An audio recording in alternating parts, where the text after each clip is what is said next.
Ladies and gentlemen, welcome to the final review of the Infinity Saga, as this will be a dual review between two versions of Dawn. Please welcome our first component, the future present self of Don G. Corleone. Good to see y'all. Glad to see everybody here. And give it up for our other component, past Don G. Corleone, and he's doing the loser emo Parker dance. Ugh.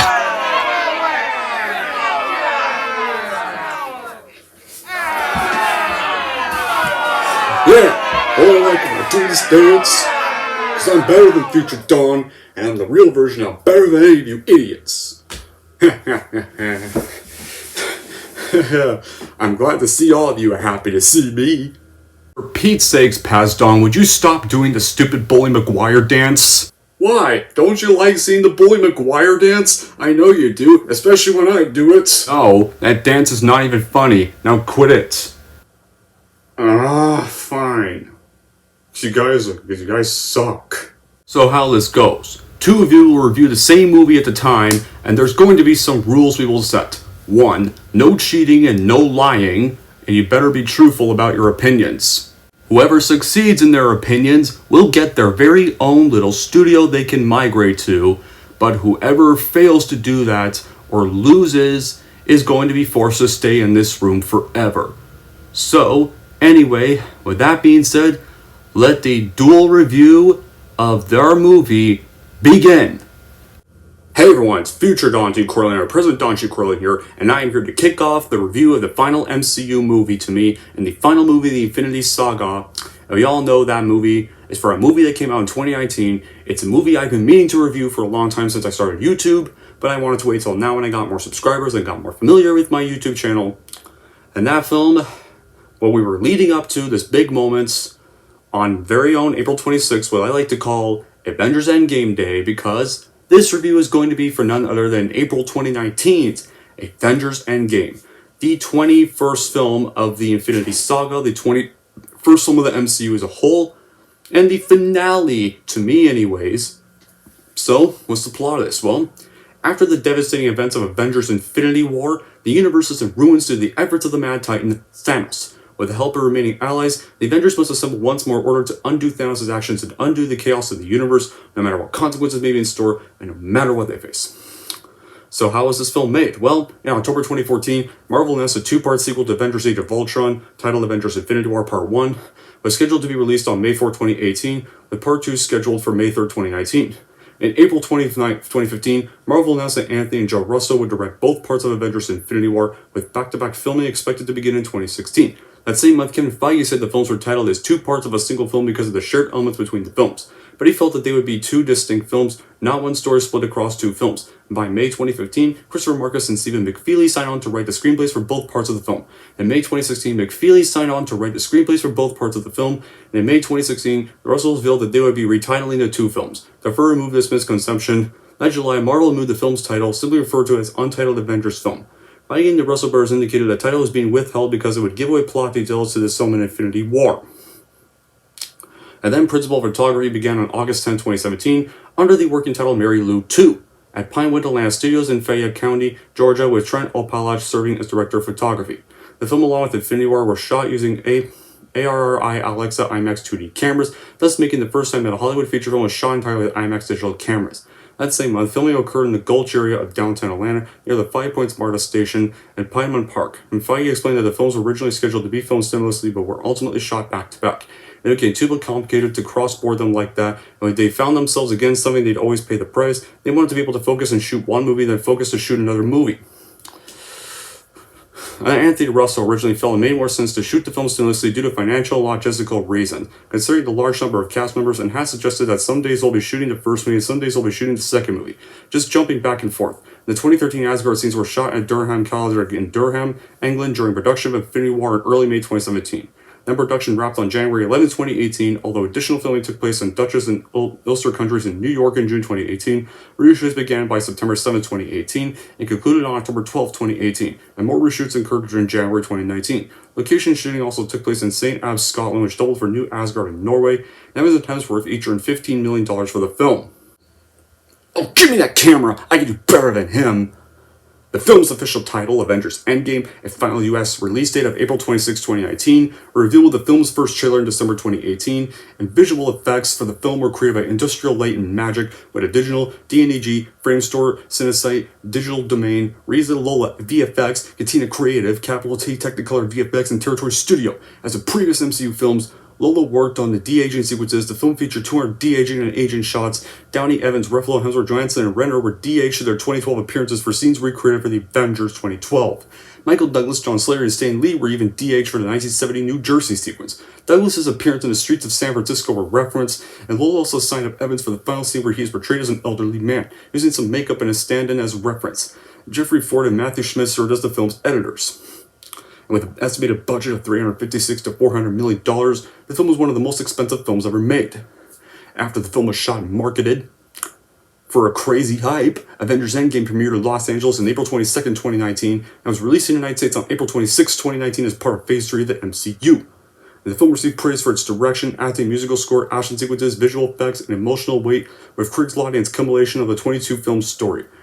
At the box office, the film grossed over $2.798 billion worldwide, surpassing Infinity War's theatrical run in just 11 days and breaking numerous box office records and becoming the highest grossing film of all time for July 2019 until March 2021 when James Cameron ruined everything.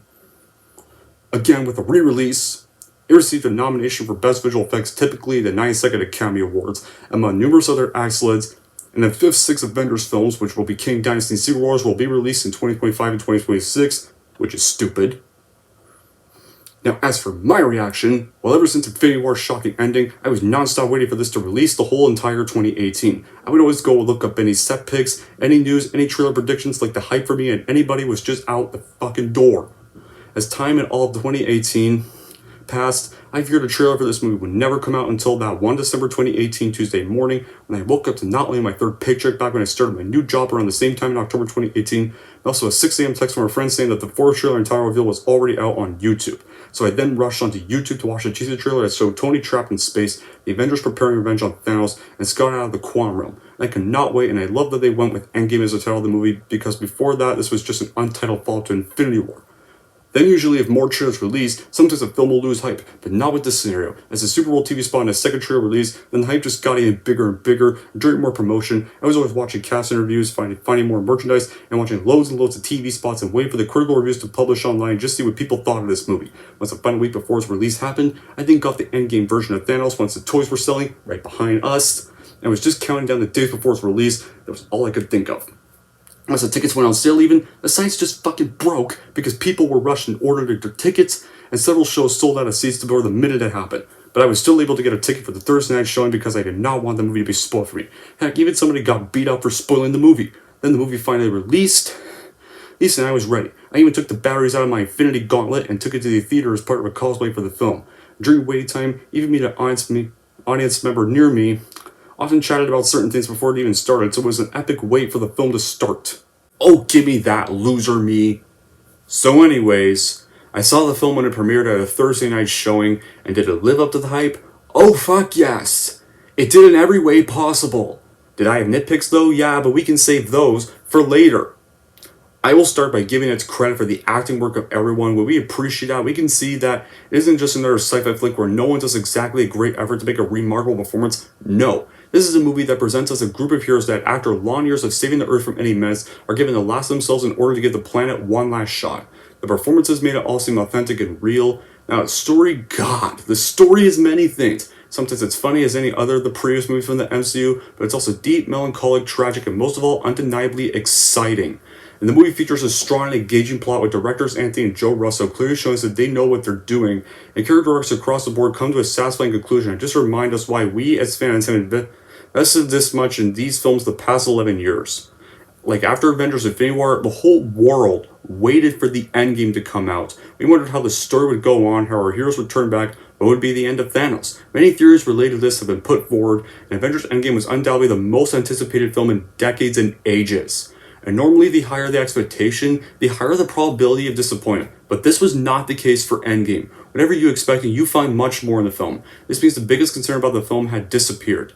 On the other hand, another comparison comes up. Was Endgame more successful than Infinity War? We could definitely say that Infinity War was technically the beginning of the story, and Endgame was the finale of the story. So we shouldn't think of these two films as two separate stories, because there's only one story divided into two parts. But however, I'm one of the people that I thought Infinity War was better, in a way. But these were both great films. Avengers Endgame is, above all, a great homage to the 10-year history of the Marvel Cinematic Universe. The story highlights the original Avengers team, Iron Man, Cap, Thor, Hulk, Black Widow, Hawkeye, the center of events, one last journey together.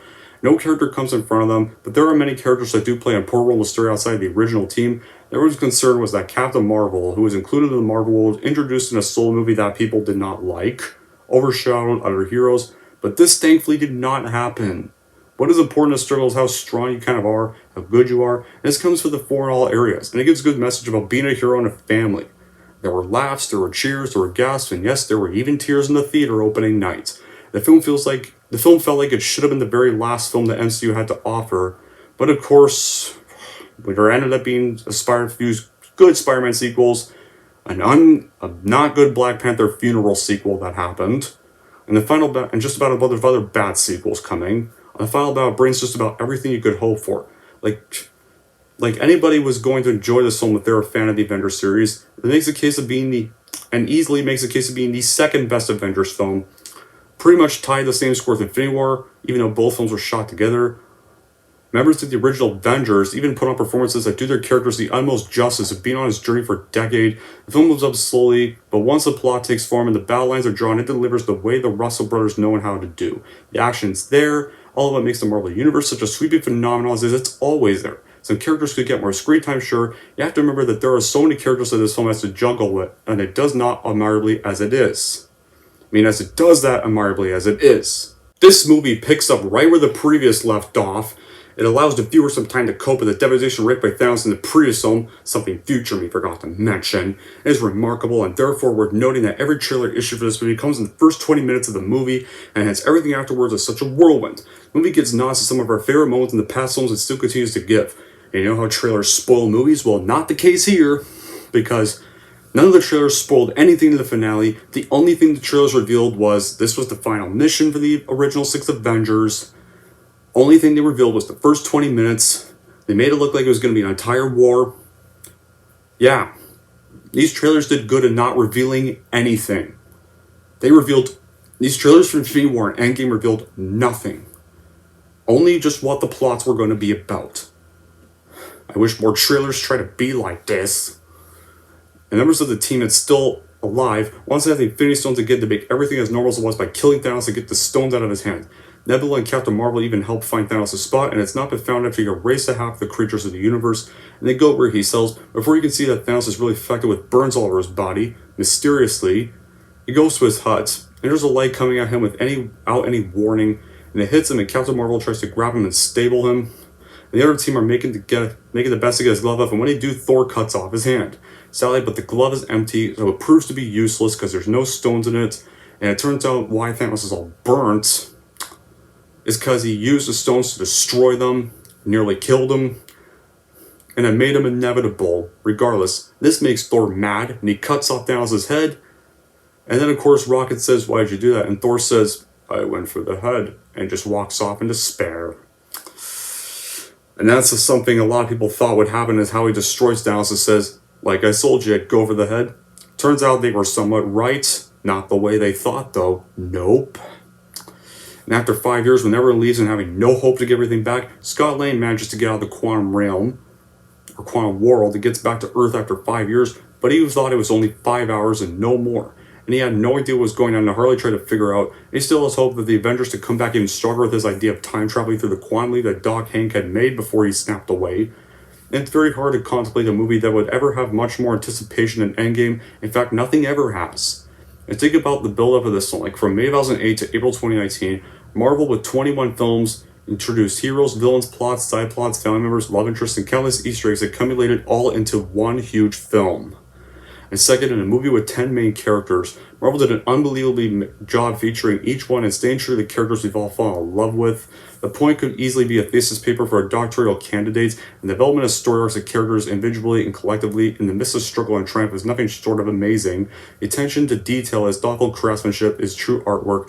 One not fans may have the forced fandom moments. We have so many beloved characters, but these moments come as certain team-up pairings during the big fight that are great, but also forced and stereotypical. And lastly, the movie is beauty in motion, mainly because the movie looks and sounds wonderful. There's one... Even the final fight looks dark at times for some of the characters. Otherwise, the final fight displays exactly what so many DCU movies filled with. Hero power display, the sound editing is very good, and the song selections in this movie help the viewers follow the emotional roller coaster ride everyone believes they are in for. My turn! Pass me! Mocking DC. Pfft, real stupid mature part on your level. Anyway, to take all these characters, their storylines, their arcs, and bring it together to fit in one single film, and for everyone to have their moments, is what I can only imagine to be an extremely difficult cast. The cast and crew made it look easy. While I would have wished for more screen time from certain characters like Ronan the Accuser, still well done. Like, we could have had a flashback of him anyways. Now but there's obviously no such thing as the perfect film with no flaws. But this would have come close. An amazing cast, fantastic visuals, phenomenal story by Alan Silverstone, and something Marvel lacks today, especially in Phase 4 and 5. Good writing. And this is epic because they have perfectly blended what to keep and what to throw, recycles, yet even made it even better. Blend of same and differences. They achieve through the pros and cons of the audience experience. You see inspiration and reference. It's like a homage to all the Easter eggs of Marvel. And you need to clap at some scenes, cry at some scenes, want to scream, want to jump, and leave with honor and proud, a sense of calmness. And they did a fine job with all of that with the audience. As all good versus evil movies should be, this one easily raised the bar for blockbusters, and several blockbusters have failed to try to achieve this ever since. And this may seem early, but this is where I mentioned the final chapter of Harold Hartigan's story. Like I've started with the Avengers 2012, and that story arc continued with Winter Soldier, Age of Ultron, Civil War, and Infinity War's reviews. Now Endgame is going to be the one that closes it. It would obviously Harold's first scene would obviously be him in this possible unit back at the compound, and then pretty much wakes up when he hears a Guardian spaceship landing the field after Captain Mary Sue, as I call her, brings Tony back to Earth. Like, Harold's obviously still in huge pain from his near-deadly beating at the hands of Mad Titan the 3 weeks before back on the Wakanda battlefield, and then pretty much learns he had been asleep and unconscious for 3 weeks, and sees he now has this robotic arm that has this little switch on that turns it into a knife arm, so it's kind of like a new weapon for him. And even pretty much finds a comrades that then learns the whole snap that happened after he was unconscious, and pretty much eating a lot of food to regain his strength. Then the Avengers learn where Thanos is, but Harold would not go with them when they killed 2018 Thanos because Harold would unfortunately be able to go and fight, so he has to stay back at the compound and recover. And we already know how the whole Thanos thing goes. We don't need to mention that again. Then in the 5 years later thing, Harold will be shown at San Francisco. He's now on a lot of medications, much older, has PTSD of Infinity War that he's still struggling with, and is pretty much working as a storage locket unit dude where he moves snap victims as things into storage so that they don't get repossessed. But then one day on the job, this 12-year-old kid would steal his keys and runs into a warehouse with them. Then Harold catches up to the character of this chase, and he takes the keys back and demands to take his helmet off and reveal himself because he'd be wearing this little helmet mask thing to disguise his face, and he does. He introduces himself as Thomas, and when Harold asks where his parents are, he mentioned his parents died in a plane crash that was caused by a snap the 5 years before, after that plane's pilots were snapped away, and he wanted to grab some things of his that got stored in that warehouse. So Harold decides to offer to go get them, and then send him back home, or find a home for him at least. But there's one change that would happen. Like, we all know how Scott gets out. Instead of some rat saving the universe, where a rat walks across this button, Harold pretty much finds the quantum truck that's stored in that locker, and he randomly finds it unlocked, and decides to quickly investigate it. Then he just randomly accidentally turns on a button, and we of course know how it goes in the film. It frees Scott from the quantum realm, but it also gets the keys to accidentally get wrecked, since they were still in the lock because he forgot to take them out. And then once they're finally able out, Thomas and Harold would show him the Snapgrave. You know how the rest of the section of the film goes. And once Hulk is recruited after the cringy diner scene, like, that was one of my bad boys, guys. Like, speaking of Hulk, this movie does one of the most unforgivable things to the character. There's this new Hulk named Professor Hulk that apparently Banner made peace with, and his first scene is him in a diner. These kids want to take a selfie with him, and then he takes a selfie and he's like, Hulk out! And does the stupid dab thing, like, and I was like, Why would you do this to one of the strongest characters? Why? And it got me worried for the rest of the film. Then how it also goes, they test out the quantum tunnel truck, and once the whole funny thing about Scott coming back, it's either a baby, kid, or old man. Harold would then try it out, if this had happened in the film. But unfortunately, it would also send him to this nightmare dimension that we see, where we see the ghosts of Franklin and Grayson, saying that 2018 Thanos told them Harold killed them, and they're angrily ordered to claim him for punishment. But after some desperate calling, he's quickly transported back to the compound, where he would quickly run outside and sit at a near fright attack. Then Thomas finds him outside, and this is where the two would finally bond, where then he tells Thomas a story of his dying brother who had died because of his arrogance. Like with Avengers 2012, it obviously would kickstart because Harold obviously wasn't there to help his dad. And then Capsule War, he accidentally got Grayson killed, like I mentioned in those reviews. And he even wished he could have taken his mistake back those 11 years, and had he been there for his dad when he needed him, and listened to his brother's warnings in 2016. Alright, enough future me, it's my turn now. And of course, the taco scene would not be played for comedy in this version, and would have added an importance to Harold's story, where he gets asked if he ever thought of returning to his farmhouse those 5 years, and seeing if anything had maybe changed. And then we all know how most of this section plays out, where the rest of the Avengers are recruited for the hopeful final mission. And during the recruit scene, there's another unforgivable change they did to the one character. And that was Thor. During the recruit scene, Professor Cringy Hulk, I'll call him because I really don't like this version, and Rocket go to New Asgard. That's now this little village on Earth. And Rocket's like, what a dump here, and Hulk's like, take it easy, man. They just lost half their people. They're probably just happy to have a home. And then we see Valkyrie again. Thank God, though, Valkyrie scenes are not big, and they're only small scenes, thank God. And then mentions that Thor barely ever comes out of his house. And when they find Thor, he's now fat, drunk, drinking a lot of beer. And I can understand what they were going for here, but the problem is, they could have not made it funny. I mean, I get why the Russos did this change, because Thor lost everything and pretty much was too late to save a universe, and is still suffering PTSD from that, and is pretty much drinking to cope with that. But the problem is, did that really stuff need to be funny, though? Thor lost everything. He lost freaking everything. It should not have to be funny. And then unfortunately, another thing he also does is he spends all day playing Fortnite and video games with Korg and Meek. And then, which I admit the new master line was pretty funny, and we do get a little bit of tragedy seriousness here, though, when Professor Hulk mentions Thanos, and Thor's like, don't you mention that name, and Korg doesn't even crack a joke here, so I like they did not make Korg crack a joke during this moment, and Korg even gets a little terrified. He's like, yeah, we never say that name in this house. Yeah, you could tell even Korg looks terrified of Thanos' name, so I like they did not make him crack a joke either here for that moment. But then, of course, the only reason Thor ends up going back with them is because Rocket promises there's beer on the ship. And then back to the Hartigan storyline, when Harold would see Thor, he'd pretty much have the weirdest look on his face, like, what happened to him these years? He'd have that kind of face. And then, of course, we all know how the rest of the film turns out. They're testing out the little Pym particles for one trip each. They find Hawkeye, who had sadly lost his family to the blip, and then, because that's how the movie literally starts off, and that was one of the most shocking beginnings ever. It was a great way to show where we left off, to remind everyone of Infinity War. And now we see, he became this vigilante named Ronin, who's been killing criminals that got spared by the snap, because he has nothing left to live for now. He can't be Hawkeye anymore. It's just ruined for him. And then Nat finds him, recruits him. Then of course, Hawkeye gets transported to his family house, and he sees them alive, but then he gets transported back, and you can see he's still traumatized from losing them here. Because even he looks all panicked when he gets back, and Nat has to calm him down even. But yeah, here. So not everything's just played for comedy.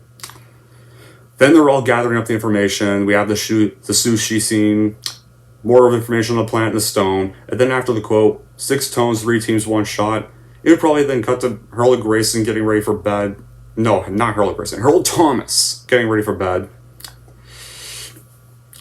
As they'll be ready to do this mission in the morning.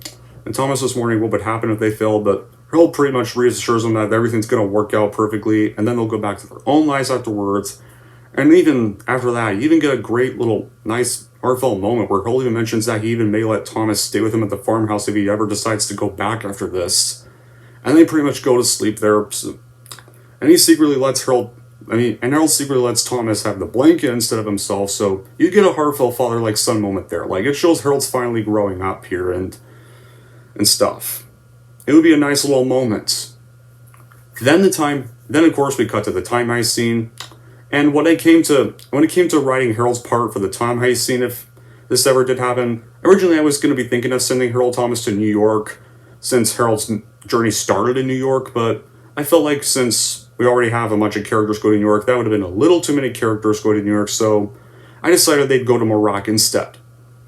Because Harold's definitely among those that pretty much lost a body part or two, and either Harold or Thomas would be the one mentioning his concern of the booby traps. Like, when they get to Morag, they see Starlight dancing, and Rhodes is like, so he's an idiot. And you can just tell Nebula just looks so embarrassed because since she knows this guy's dated her sister, and this is the first thing she sees of him before, like, they met as enemies, and she's like, yeah, like, she just doesn't want to talk about it. So Rose just pretty much knocks him out. Well, they were there during this beginning scene of Guardians of the Galaxy during that time, and then they get the orb.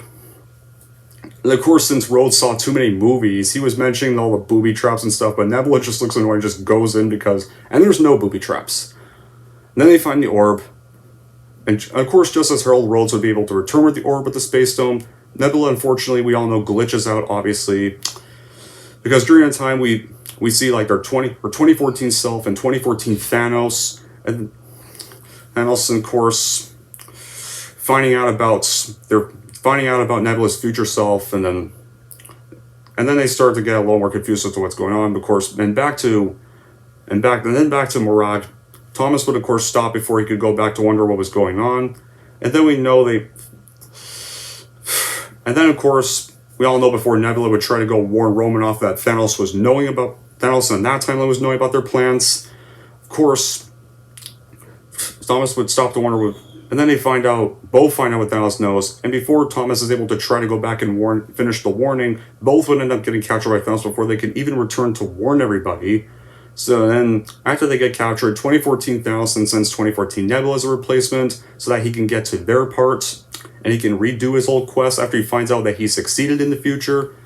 But also would probably keep Thomas imprisoned as a new recruit for his team once his new plans are complete. And you all know the team returns, well, except for Black Widow, who, unfortunately, I had to find out the hard way, she's among the characters who permanently dies. Getting the Soul Stone, because the whole sacrifice still has to happen. Hawkeye even thought about doing it, but then him and Nat end up fighting for that sacrifice, and Nat decides to do a sacrifice, and I realized it didn't make more sense because Hawkeye still had a family to go to. Originally, I thought Hawkeye was going to die here because he has nothing left to live for. His family's gone, but since they were going to get them back, it made more sense for Black Widow to do it. And I was not expecting that to happen, and nobody was expecting it to happen, and just nobody wanted to believe she died, and no one was ready to accept that. But soon people just had to, and stuff, so it made more sense for her to do it because Hawkeye still has a family he has to go back to, so it made more sense. And of course, the Avengers get back, and they realize Nat's gone, and then they're pretty much mourning Nat, but I should mention more, like, during, like, all of New York, there was this very funny moment that had the whole audience laughing, when they pretty much see them apprehending Loki, and Tony Stark pretty much notices Cap's ass in his original suit, and even Ant-Man probably gives the funniest comment ever. I think you look great, Cap. As far as I'm concerned, that's America's ass. And the whole audience just started laughing crazy at that moment and stuff, and it's probably it's definitely a Marvel joke that definitely worked very well. This was back when their jokes actually worked and were funny during the moment. They didn't over-ruin the film. And of course, because Hulk had to take the stairs in that version, their heist fails, when Loki pretty much takes the cube and escapes. There's a Tesseract and then escapes with it in that timeline, which sets up that stupid Loki show that I did not watch or don't want to watch. Then Cap sees his 2012 self and thinks he's Loki after he gets the scepter from the Hydra guys from Winter Soldier. Then he fights that self of his, and he mentions Bucky's alive. Then knocks him out with that whole scepter, and then so he successfully gets a scepter, and he realizes Ant-Man was right, and then he's like in return, that is America's ass, and then just runs off, and then Tony and Scott are then arguing over who ruined the time heist because they failed to get the cube. But then Tony gets the idea where they can make one effort to try to get more pin particles, still get the Tesseract from the 70s instead. And and there's many good moments here. In this movie, Kim and Cap really reconciled here, which was very nice to see here. At first they start off when they first see each other, they're still not on good terms with each other, and then they slowly start to fully get over their differences now after Civil War kind of almost destroyed their friendship. And what really cements them back together as friends again is when Tony decides to actually go along with their whole plan. When they're setting up the time heist, he actually gives Cap back his Captain America shield, which is something a lot of us wanted to see happen to resolve the whole Civil War conflict. It was nice to see that right there. And stuff. And this was all before the time heist was actually happening. Yeah, I know I should have mentioned that earlier, but whatever. But yeah, we all know how that goes. They go to 74, and we get our final Stan Lee cameo ever, which was the last time we ever saw Stan Lee cameo because he had died before this movie came out. May he rest in peace. So it was nice to see one last cameo from him.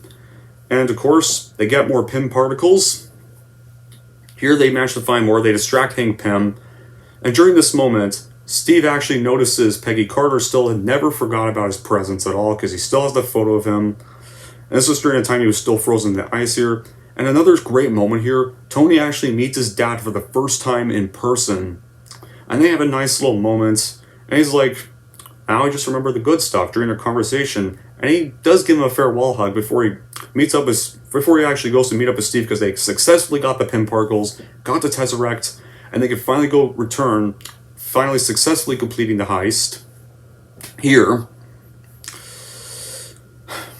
and then basically, and you even see Jarvis, played by Paul Bettany himself, is like, who's that man? I forget what Jarvis says, but yeah. So it was nice to see that Tony got to reconnect with his dad in this timeline. And Thor even gets to reconnect with his mom during the time heist, and they're still having the unfunny comedy from Thor here, where they're during the Dark World time where Frigga's about to die. And then, because of course Thor remembers this, and then he starts crying. They could have tried to play this seriously, but no, they had to make this all goofy and stuff. And Rocket's pretty much annoyed. Time to get it together because his family's gone temporarily, but his mom's gone for good because she died in Dark World, which was long before Infinity War. So, but of course Thor just cowardly runs off. But then he runs into Frigga, and then him and Frigga have this nice final moment here. They finally got to have their proper closure here. And then here Thor realized he didn't have to be the king of Asgard to still be worthy. He can still be this fun-loving adventurer, like a guy who goes on adventures even. And it turns out he's still worthy of his original hammer here before they go back. So he's finally made peace with his mom. That was very nice to see. And of course, and his mom reassures him she's going to be all right before she's about to die within seconds. So he finally gets that moment. They complete their heist and they go back. Then they meet back and they sadly mourn Nat. And I kind of wish she got a bit of more of a better mourning than just them all together and a chair thrown into the water.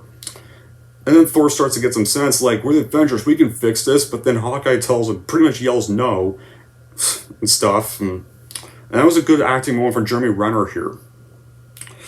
And then, of course, after that, they finish mourning. Iron Man creates this gauntlet to place them in. It was a nice-looking gauntlet, too. With the stones united, the heroes realize that using the Infinity Stones will subject the user to severe radiation. And Hulk eventually gets to use the gauntlet as he's the sturdiest of the heroes, and was also created for radiation. And then, meanwhile, with all the heroes occupied with the Infinity Stones, And of course, Harold would be outside looking for Thomas to get him after finding out he wasn't with them when they returned.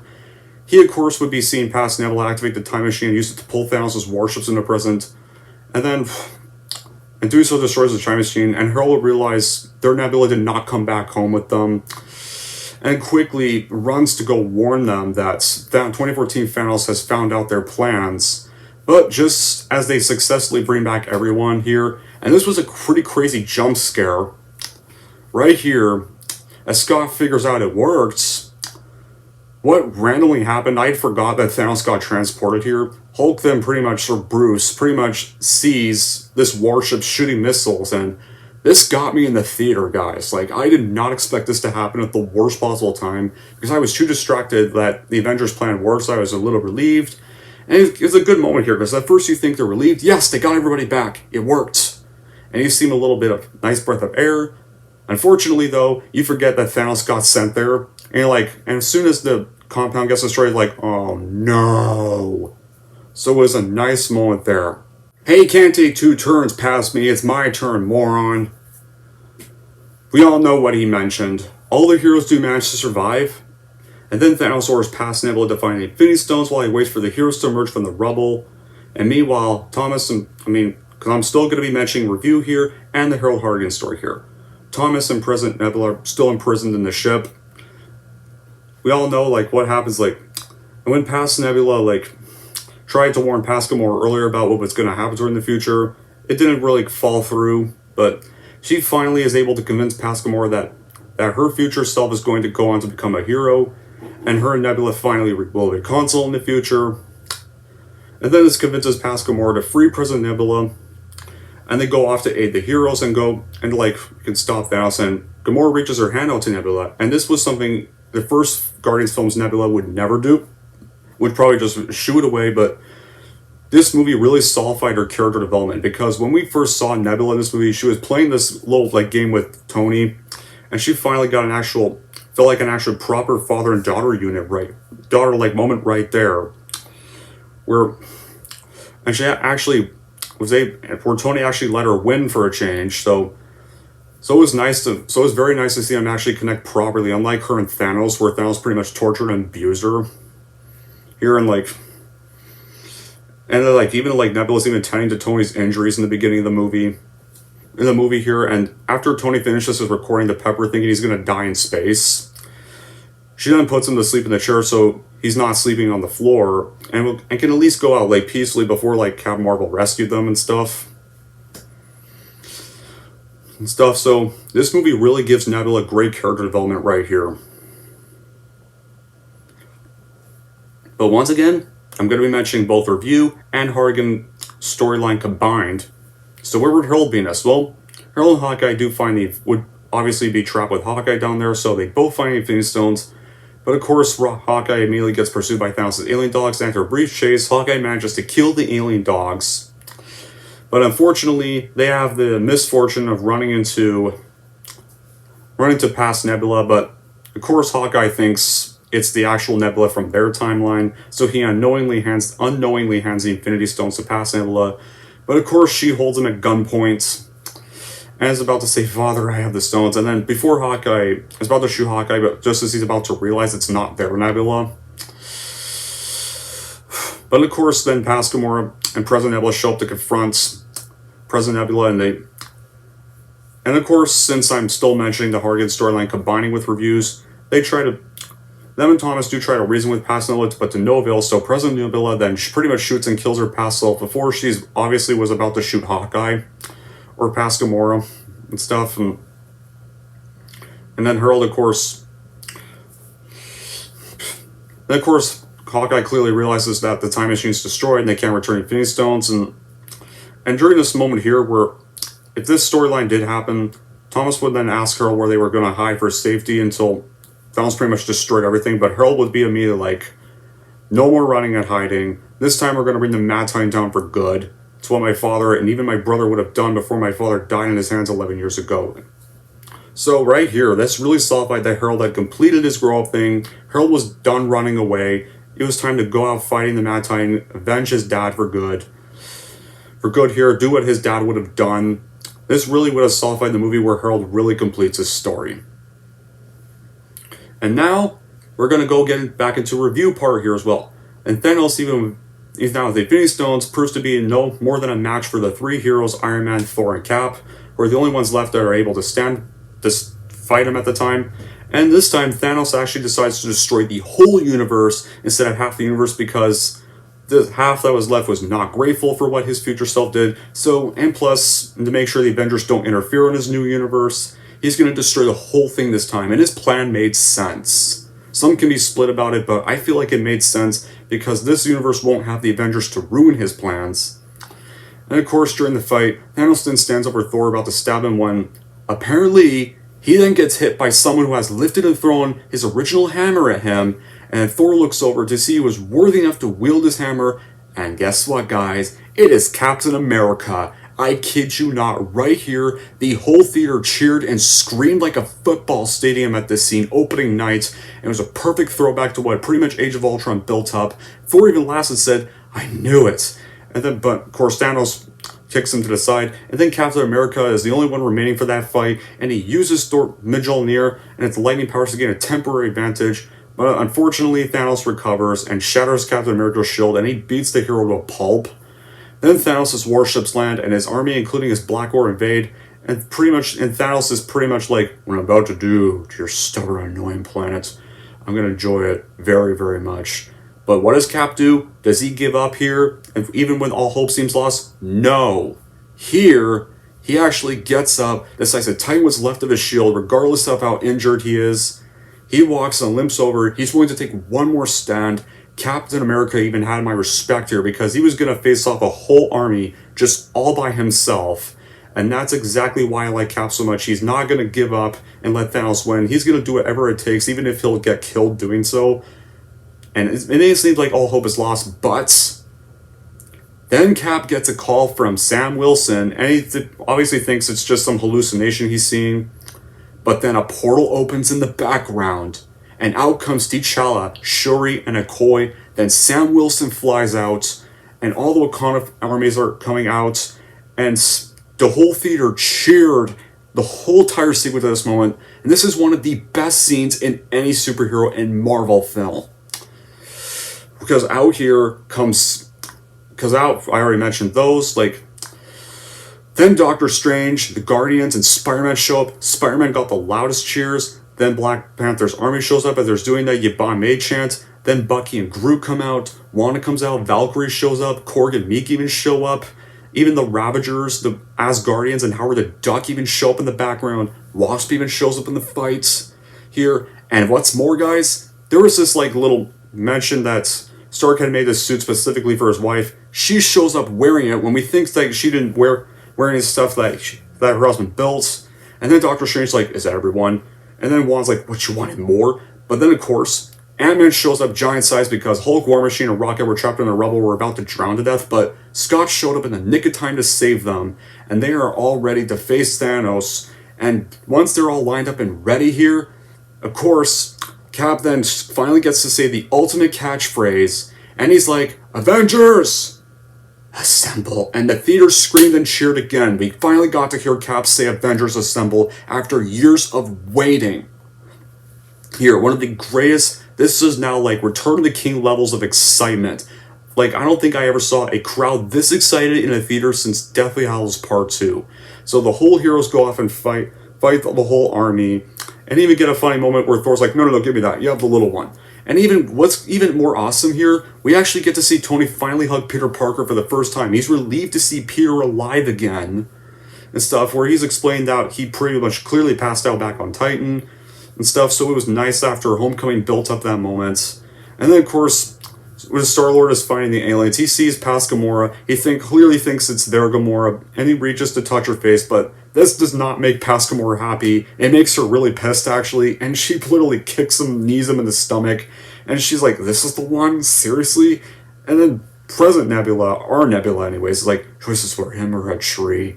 And it was some nice little karma after he screwed everything up in Infinity War here. So it's some nice karma for the fans that were still angry at him after he basically botched everything the last time. And of course, because they have no way to get the stones back, but Scott remembers they still have the truck, and he's immediately like, that wasn't really a time machine.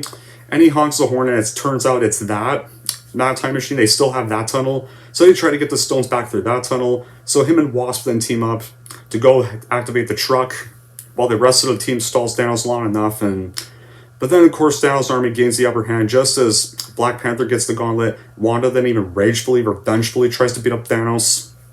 Here, stuff, but then, of course, Thanos and his army gain the upper hand, even after Peter Parker uses activate the instant kill thing. The kill thing here, and then... But yeah, he still gets the upper hand on them, and just when he thinks he's about to win again... Unfortunately, Captain Mary Sue shows up, but this was the one time I thought she was useful, because she shows up to thankfully destroy Thanos' warship here, so I'll admit, that's probably the one time I've liked Captain Marvel. The only time she was really useful was just destroying Thanos' ship. Right here. And then, unfortunately, we get a cringy moments between... That I'll get to later. I'll get to that stuff later. So after they still try to... Unfortunately, they fail to get it to the truck in time. So now they're pretty much left to fight Thanos here. Thor and Cap do try to fight him with their weapons, but that fails. Then, of course... And I'm going to get back to... And now I'm going to get back to Harold Hartigan here, because... Instead of Captain Marvel trying to stop Thanos for the first bit, I probably would have had Harold Hartigan be the one to try to stop him after Thor and Cap failed to do so.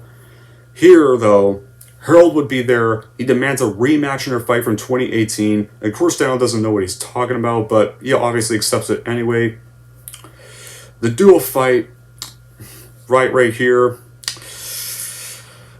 And although, unfortunately, Thanos would overpower Harold and fling him to the side, the one punch that happens between Thanos and Captain Marvel would still happen, like, when Captain Marvel's trying to stop him from snapping, he headbutts her, it does nothing, but Thanos, before Captain Mary Sue can try to kill Thanos takes out one of the stones and cleverly one-punches Captain Marvel out of the movie and out of the rest of the scene finally.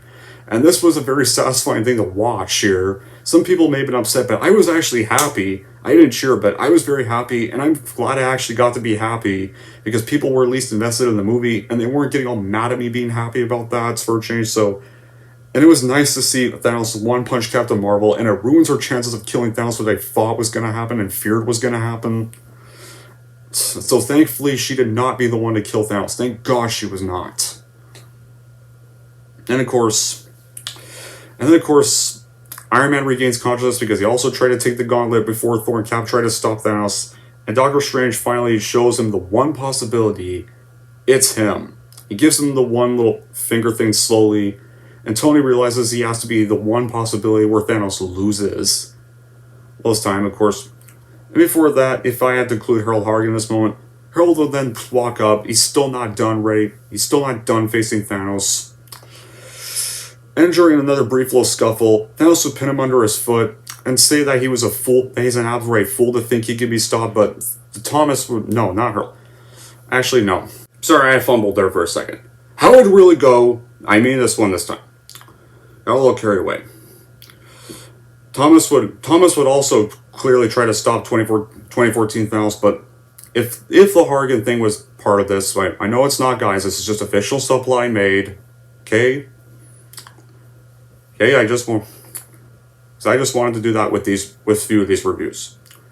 Thomas would clearly spot 2014 Thanos and try, but of course before he could stop, 2014 version would pick Thomas up by the throat, similar to how his 2018 self choked Loki to death in Infinity War. But before that's about to happen to Thomas, Harold then regains consciousness and pretty much saves Thomas by whacking the 2015 version of the Titan in the face with a very robot arm that replaced the arm that got ripped off from him.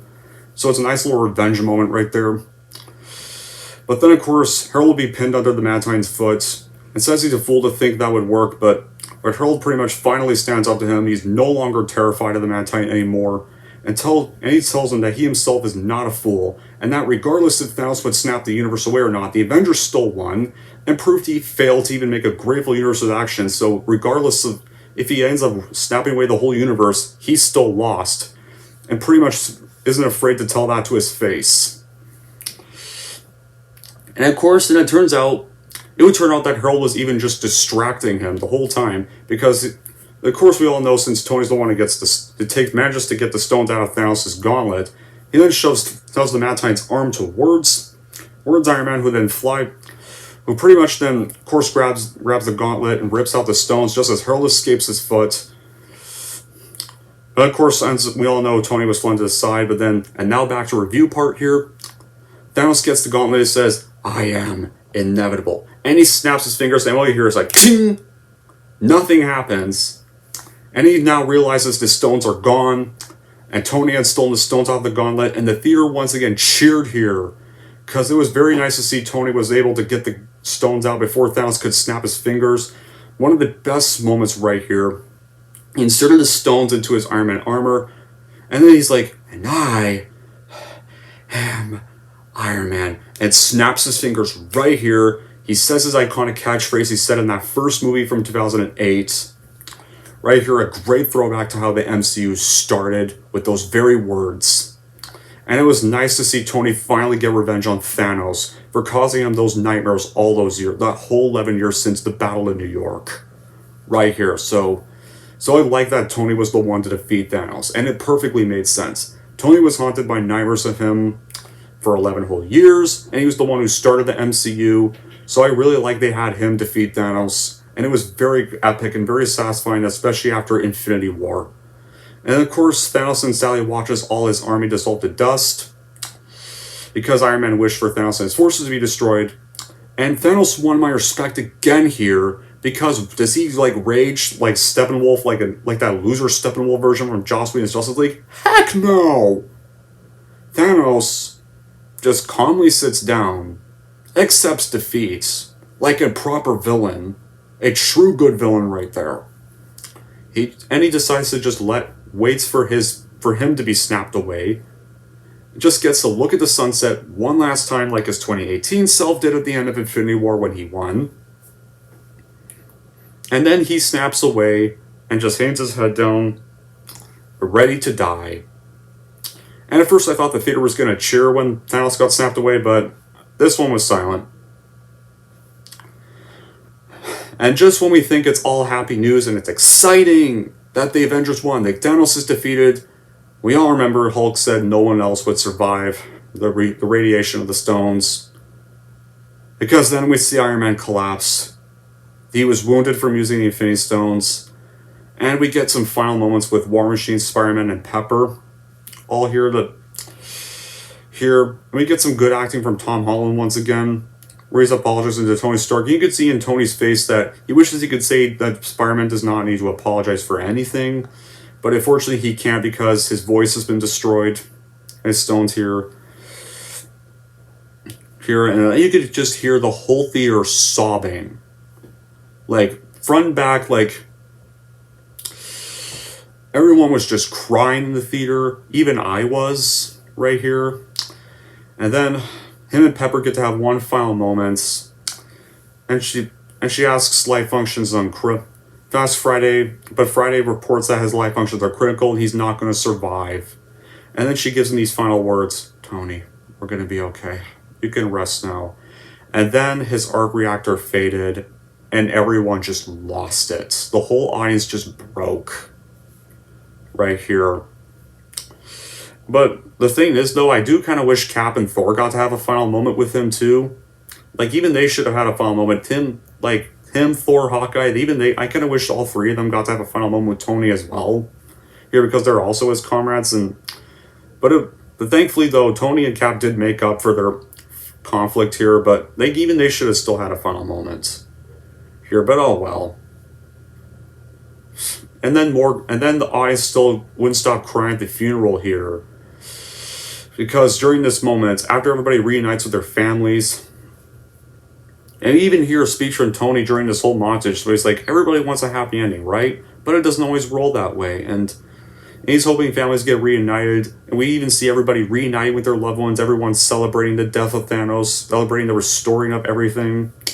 And then we cut to the Iron Man helmet playing this message from Tony that's meant for Tony's daughter and Pepper, watching a message Tony recorded for them prior to the final battle, where he professes his eternal love for them. And and stuff, and then his final part of the message is, I love you 3000. And just, man, you could still hear the theater still crying here opening nights. Just everyone was just a wreck here, and if Harold was in this part, Harold would be the one sitting right next to the helmet, and then after the message ends, he'd be like, it's time to go, they're waiting. It's time to go outside and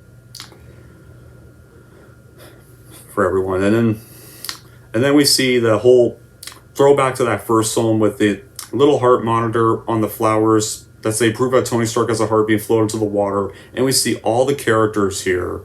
And after every one of the characters, we then cut to Hawkeye and Scarlet Witch constantly sure about the losses of Black Widow and Vision, but Scarlet Witch is clearly at peace with this and says that even though after Hawkeye says he wishes Nat could have saw they won, and Scarlet Witch is like, she knows. They both do. And it shows that she was finally, like, moved on from Vision's death here. So I loved that. Like, and I would have... And if it ever came to Hartigan's story, I would have Harold in that scene as well. Like, even wishing, like, his dad and brother could have saw what they did here. And so... And it'd be referred to, they all do, referring to Nat Vision, Nat Vision, Grayson, and Franklin here. And Harold be like, and Thomas, your parents know. Your parents know too. You were very brave up there.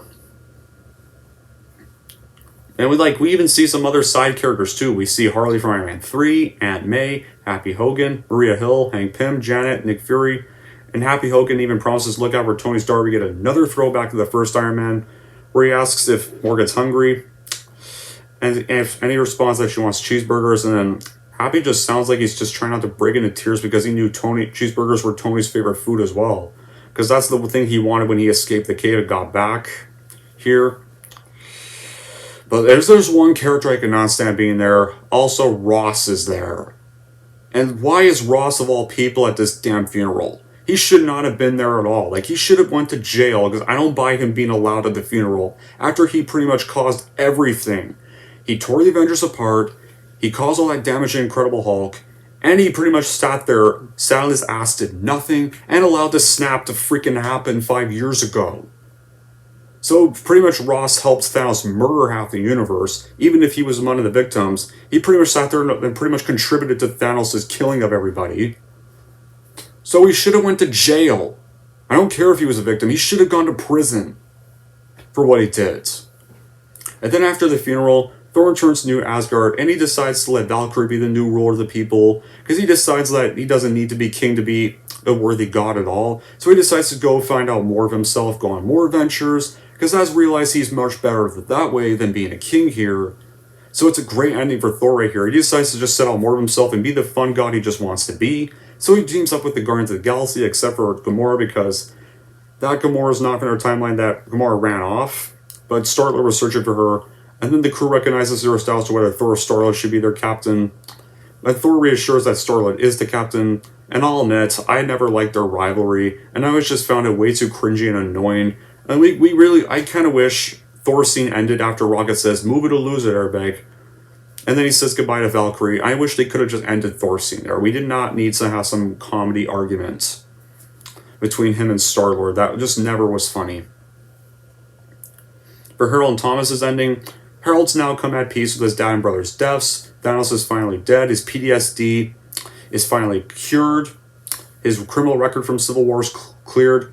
But unfortunately, I was inspired by Return of the King for this part where Frodo leaves Middle-earth. He's not able to cope with the other troubles he went through the past 11 years, nor recently also losing that either.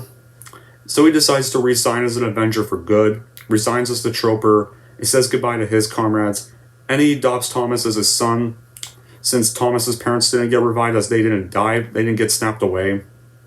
And he returns home to Maine on his farmhouse with Thomas' adopted son, and then we cut to Cap's ending right here.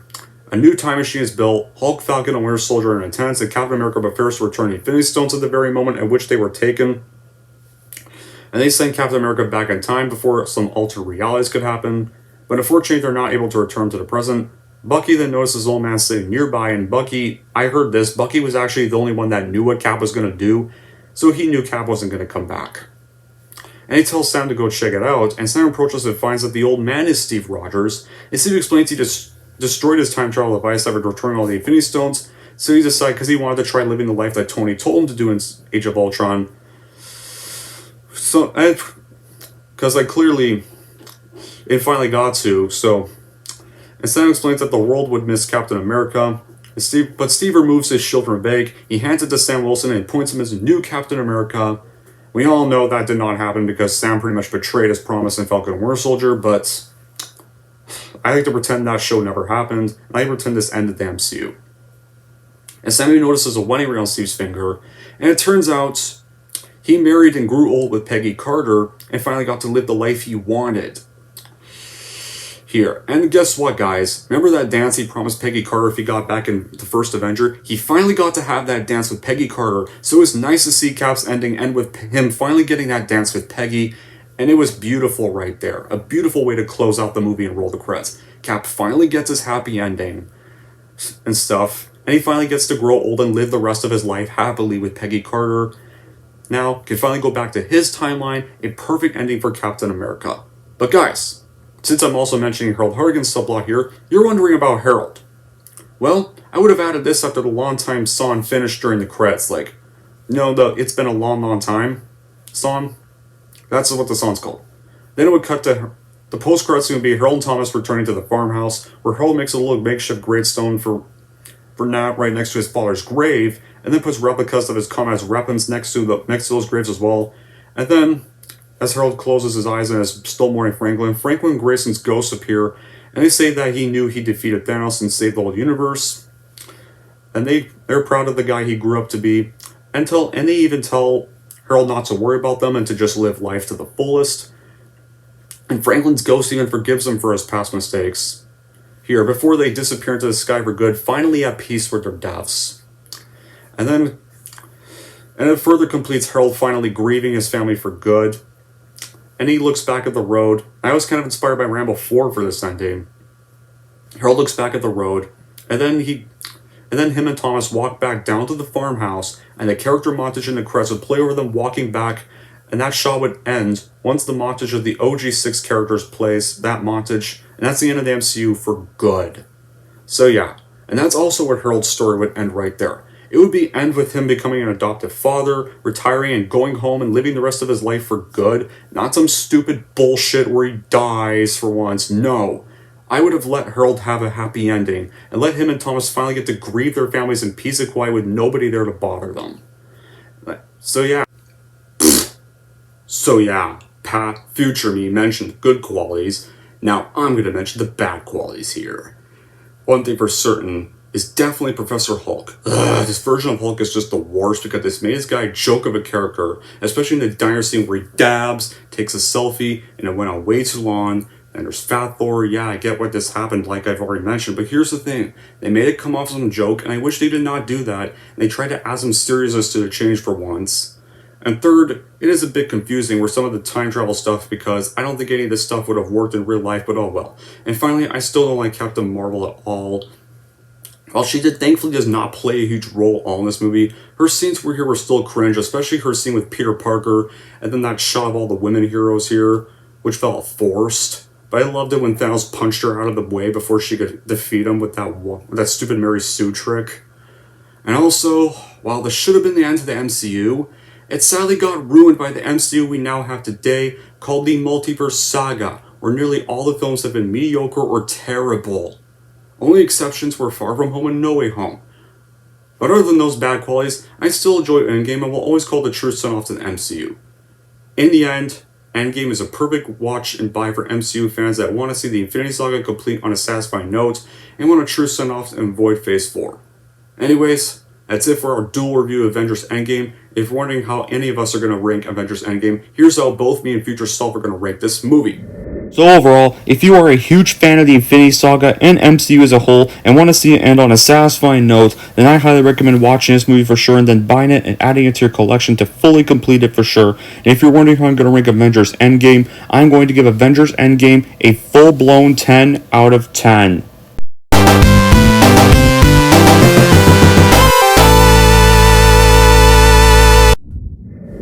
Okay, So that concludes the review, and I decided that the winner of this dual review is none other than Future Dawn wins. So I won. Woot!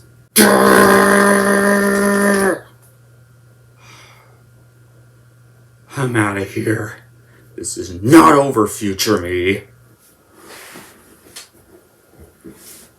Whatever, guys. I'm gonna ignore what he says because, well, this was a Thunder series. That's gonna be it for the Infinity Saga, and that's gonna be it for the MCU. Yeah, this was an hour long, but guys, should have warned you. This Endgame's review is gonna be very long, because I had a lot to talk about, and I wanted to make this review epic and a great send-off for my review series of the MCU. And this is gonna be the final review for this room, because next week I'm moving into the basement, and that's going to be the new studio location. So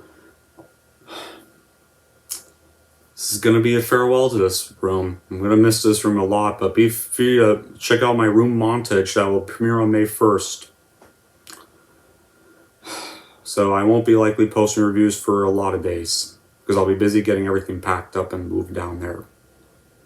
Until then, that'll be it for the reviews of this room. Thank y'all for watching reviews of this room. If you'd like to want to see more for the next room, don't forget to like, subscribe to Don G. Corleone.